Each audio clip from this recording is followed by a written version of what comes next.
जो एक कोर्स होता है कंप्यूटर का जो 3 महीने का, कई सारे कोर्स 6 महीने के होते हैं, कई सारे 1 साल के होते हैं और अलग अलग कोर्सेज आपने देखे होंगे। तो सबसे छोटा कोर्स होता है ट्रिपल सी। तो जो ट्रिपल सी कंप्यूटर का कोर्स है वो उसका परीक्षा आप हर महीने दे सकते थे। अब तक यही रूल था। उसके 1 से 10 तारीख तक फॉर्म भरो और उससे महीने के एंड में शायद वो परीक्षा हो जाती थी। तो हर महीने यही प्रोसेस रहता था, साल में आप 12 बार भी उसको दे सकते हो।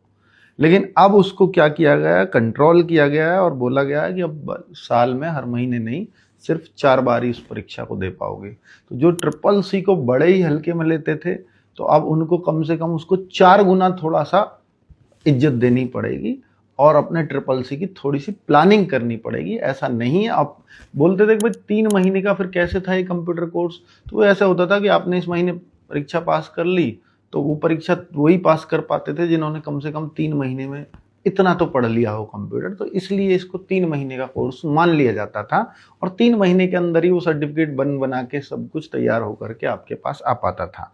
तो वैसा टाइप ये था। लेकिन फिलहाल triple C plus, ECC, ACC और बीसीसी की परीक्षाएं ये सब हर महीने होती थी। ये सारी परीक्षाएं अब साल में सिर्फ 4 बार आयोजित अर्थात क्वार्टरली अर्थात तिमाही पर आयोजित हुआ करेंगी। तो अब अपनी प्लानिंग कर लीजिएगा ट्रिपल सी को कैसे आपको पास करना है। कई सारे एग्जाम्स में इसका महत्व है, कई सारी परीक्षाओं से आप वंचित रह जाते हैं अगर ये ट्रिपल सी आपके पास नहीं होता है। तो इसलिए इसको प्लान्ड वे में कर लीजिए। बहुत आसान सर्टिफिकेट है, इसको सब लेकर रखिए। Thank you.